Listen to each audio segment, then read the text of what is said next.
The real reason the prodigal broke away from his father was that he really didn't love him anymore. He didn't love him. He wasn't aware of it probably, and he wouldn't admit to it. But somehow, along the line, this boy lost his love and respect for his father. And I'm sure it hadn't been that way all the time, because we know from the story that the father loved him dearly. He had not spoiled him because he had another brother working diligently in the field. The father must have produced some character. How many times did this boy romp with his father when he was a little child? How many times did his father cry over him and take him in his loving arms and encourage and comfort him in his hurt? And if you'd have stopped that little boy one day romping in the field with his father, and you go up to him and say, "Son, you're going to grow up one day and break your father's heart. You're going to make him weep. You're going to turn away from him. You're going to walk over his feelings. You're going to act as though you didn't even know him. You're going to treat him like he was a stranger. You're going to walk out on him. You're going to take advantage of him. You're going to go your way as if he didn't exist." That little boy would have cried. He would have leapt into his father's arms and said, "Never, not me. I love him too much. He loves me too much. I'll never leave him. Get away from me." That would have been the reaction immediately. That boy would have never believed you. How do I know that the root cause of his leaving was a lack or loss of love? Because my Bible said love has good manners and does not pursue its own selfish interests. In other words, it doesn't behave selfishly at the expense of somebody else.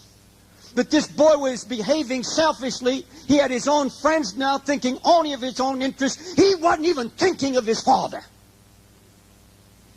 He had no need to communicate to him anymore. He could walk with him when he was a child. He could walk with him when he needed him. But now his mind had expulsed all of that because his own dream is in his mind.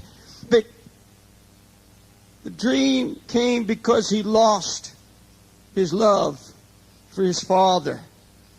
And you look at that cold, calculating boy, and you say, how can you take his money? How can you pack it on your horse? And how can you walk away from him who loves you so much? And when I picture that boy getting on his horse and his mind stuck on something else, not even looking at his father, and his father standing there tearfully grieved, not because he begrudged the money, but because he was going to lose communication with that boy. And there's something in me wells up inside, and I want to scream at that boy who's racing away. Boy, if you loved him, you couldn't do that to him. You couldn't just turn away and walk away like a stranger. You've got to be dead inside. You have to have no feeling at all. Look at him. Look at your father. You didn't even look at him. You're dead. Now, for the moment, don't think about what the boy's going to do when he gets down there in a far country, but ask yourself, why is he doing it? He's doing it because he no longer cares what his father thinks. He's all wrapped up in his own world, his own needs, his own desires. Do you remember the story in the Old Testament of the bondservant? He was free after the 7th year to go anywhere he pleased. And he said, "I'll not go." And his master took him, bored his ear, and he wore that as a badge of pride, and he went around, and you know what his testimony was? "I could not leave my master because I loved him. I couldn't leave him.